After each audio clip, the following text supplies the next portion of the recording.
ಮೊದಲು ಈ ವಿಡಿಯೋನ ನೋಡಿ, ತುಂಬಾ ಟ್ರೆಂಡಿಂಗ್ ಅಲ್ಲಿ ಇದೆ. ನೀವು ಕೂಡ ಸಿಂಪಲ್ ಆಗಿ ಮಾಡ್ಕೋಬಹುದು.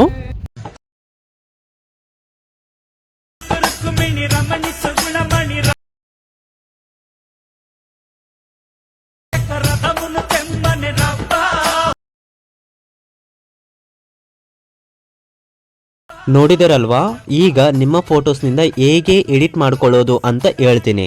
ಈ ರೀಲ್ಗೆ ಫಸ್ಟ್ ಲೈಕ್ ಅನ್ನು ಮಾಡಿ, ನಮ್ಮ ಪೇಜ್ ಅನ್ನು ಫಾಲೋ ಮಾಡಿ. ಪ್ರಾಜೆಕ್ಟ್ಗೋಸ್ಕರ ಬಯೋದಲ್ಲಿ ಲಿಂಕ್ ಇರುತ್ತೆ, ಲಿಂಕ್ ಮೇಲೆ ಕ್ಲಿಕ್ ಮಾಡಿ. ಇಲ್ಲಿ ವೆಬ್ಸೈಟ್ ಅಂತ ಕಾಣಿಸುತ್ತೆ, ವೆಬ್ಸೈಟ್ ಮೇಲೆ ಕ್ಲಿಕ್ ಮಾಡಿದರೆ ನೀವು ಡೈರೆಕ್ಟ್ ಆಗಿ ವೆಬ್ಸೈಟ್ಗೆ ಹೋಗ್ತೀರಾ. ಅಥವಾ ಗೂಗಲ್ ನಲ್ಲಿ ಎಡಿಟ್ ಅಬ್ ಡಾಟ್ ಲಿಂಕ್ ಅಂತ ಸರ್ಚ್ ಮಾಡಿ ಫಸ್ಟ್ ಬಂದ ಪೇಜ್ ಮೇಲೆ ಕ್ಲಿಕ್ ಮಾಡಿದ್ರು ಕೂಡ ವೆಬ್ಸೈಟ್ಗೆ ಬರ್ತೀರಾ. ಇಲ್ಲಿ ಸರ್ಚ್ ಬಟನ್ ಇದೆಯಲ್ಲ, ಇಲ್ಲಿ ರೀಲ್ 28 ಅಂತ ಸರ್ಚ್ ಮಾಡಿ. ಸರ್ಚ್ ಮಾಡಿದ ಮೇಲೆ ಫಸ್ಟ್ ಬಂದ ಪೇಜ್ ಮೇಲೆ ಕ್ಲಿಕ್ ಮಾಡಿ. ಹಾಗೆ ಕೆಳಗಡೆ ಬಂದ್ರೆ ಇಲ್ಲಿ ಪ್ರಾಜೆಕ್ಟ್ ಅಂತ ಇರುತ್ತೆ, ಸೊ ಪ್ರಾಜೆಕ್ಟ್ ಅಂತ ಕ್ಲಿಕ್ ಮಾಡಿ. ಡೈರೆಕ್ಟ್ ಆಗಿ ಅಲೈಟ್ ಮೋಷನ್ ಅಲ್ಲಿ ಇಂಪೋರ್ಟ್ ಮಾಡಿಕೊಂಡು ಎಲ್ಲೆಲ್ಲಿ ಫೋಟೋಸ್ ಇರುತ್ತೋ ಅದ್ರ ಮೇಲೆ ಕ್ಲಿಕ್ ಮಾಡಿ. ಕಲರ್ ಅಂಡ್ ಫಿಲ್ ಮೇಲೆ ಕ್ಲಿಕ್ ಮಾಡಿ, ನಿಮ್ಮ ಫೋಟೋಸ್ ಅನ್ನು ಆಡ್ ಮಾಡಿ. ನೆಕ್ಸ್ಟ್ ಇಲ್ಲಿ ಎಕ್ಸ್ಪರ್ಟ್ ಅಂತ ಇರುತ್ತೆ, ಎಕ್ಸ್ಪರ್ಟ್ ಮೇಲೆ ಕ್ಲಿಕ್ ಮಾಡಿ.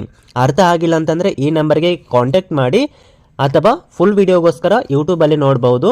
ಅದೇ ರೀತಿಯಲ್ಲಿ ನಮ್ಮ ಪೇಜ್ ಅನ್ನು ಫಾಲೋ ಮಾಡಿ. ನಿಮಗೆ ಇಷ್ಟ ಬಂದಿದ್ದು ಕೆಳಗಡೆ ಕಾಮೆಂಟ್ ಮಾಡಿ.